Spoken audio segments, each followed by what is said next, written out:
testify against HB2. You're representing yourself. Yes. Yes.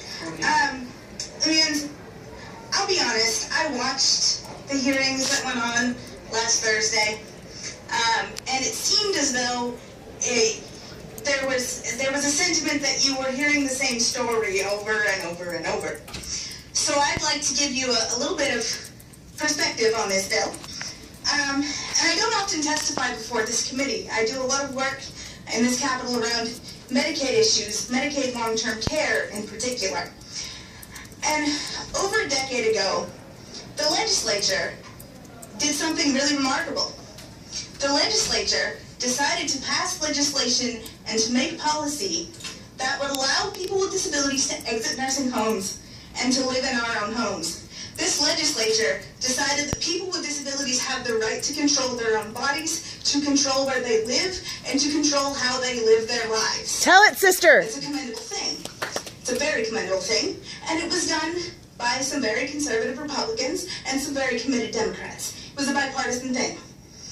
Now here we are 13 years later. You still routinely affirm my right as a person with a disability to avoid a nursing home, live in my own home, hire my own staff to take me to the bathroom, dress me, do all of the things I cannot do for myself. But when it comes down to me making choices about my reproductive health care, all of a sudden you say no, I can't have that autonomy. And that doesn't make sense to me. Why you give me autonomy as a person with a disability, but you don't give me autonomy as a woman. Woo! I also want to say, I stepped out earlier to use the restroom. There are hundreds of individuals, hundreds of women, hundreds of men waiting to testify. They will not get an opportunity to testify, and that is undemocratic.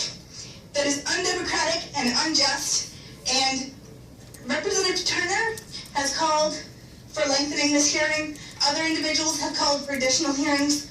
I would support that. Because the voices that you're hearing, for every voice that you hear this evening, there are hundreds of other voices that you are not going to hear. And this kind of silencing is not acceptable.